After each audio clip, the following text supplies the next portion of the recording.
Welcome to my mock-up tutorial in partnership with Photoshop. My name is Kate, also known as Quine, and I have been creating and sharing mock-ups online for the past 3 years. So I'm really excited to show you how I've been creating my mock-ups. In this video, I'm going to show you how to transform a basic hoodie and pretty much turn it into any color you want, add realistic graphics, and add cool effects like embossing and embroidery. So without further ado, let's get into the video.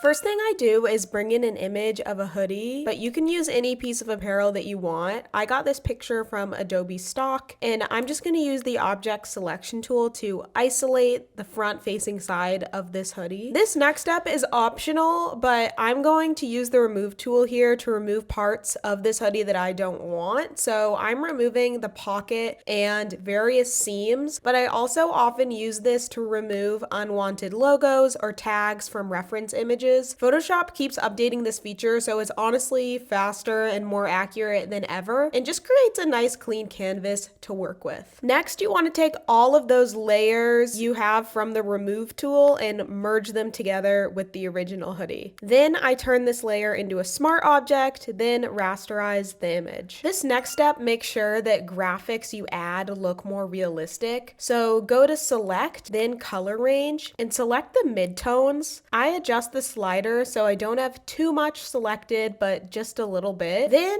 add a layer on top of your piece of apparel and click into that, and then fill it using the paint bucket with black. Then with this new midtones layer, I'll turn down the opacity quite a bit, and now you kind of have shadows, so if you add in graphics in between the hoodie and the mid layers, you kind of still see the shadows overlaid and it just looks more realistic. Next, we're going to change the color of this hoodie. To do this, I add a layer and select gradient map. Make sure that it's a clipping mask, and pretty much everything moving forward in this tutorial, besides those mid layers we just created, will go under this gradient map. Click the gradient map, and I want this hoodie to be blue, so on the left cube, I'll choose a dark blue, and then on the right, I'll choose a light blue. And I really just mess around a lot to get the color I want. Feel free to experiment with this. Now that I have the hoodie the color that I want, we are going to place in the graphic. So I have this drawing that I made, and it's just plain black. Yours can be any color that you want. I drag this graphic under my gradient map layer, and it will automatically become a clipping mask. If you didn't do the gradient map,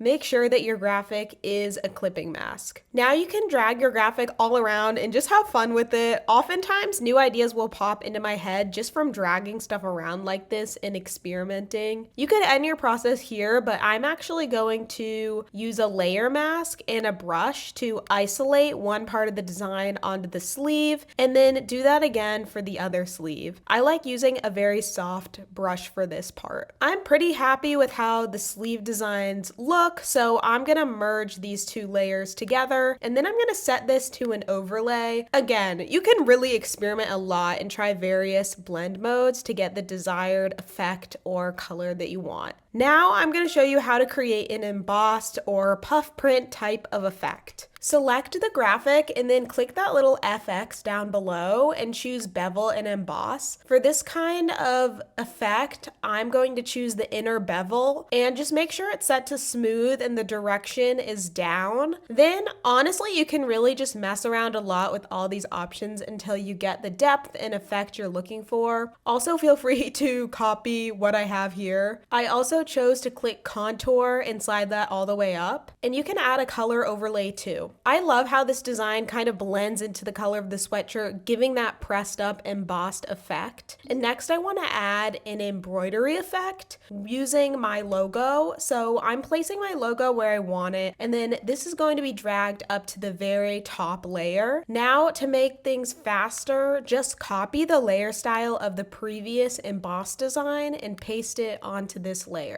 But it doesn't look quite right, so we will go into editing this and and change the selection to Pillow Emboss. Here you can see it's a bit too shiny, so I just turned down the highlight. And then if you don't want to fill color, I just use the eyedropper tool to turn the inside of this logo to match the color of the hoodie. So it's pretty much just kind of looks like it was sewed in around the edges. Next, you can change the outline color to be the thread color you want. So just go to shadows and turn it up for more visibility. And I changed the color to be a dark blue to kind of go with the blue hoodie color. And I really love this pressed in embroidery effect. I think it makes the hoodie look much more premium rather than just a typical screen print graphic placement. Lastly, I'm going to show you how to add a slight washed effect. You pretty much just add a layer and take a very soft white brush and draw where you want the wash effect, and then just turn down the opacity of this layer, and that's it. It's very subtle, but I really love the washed effect look. And here's the final result.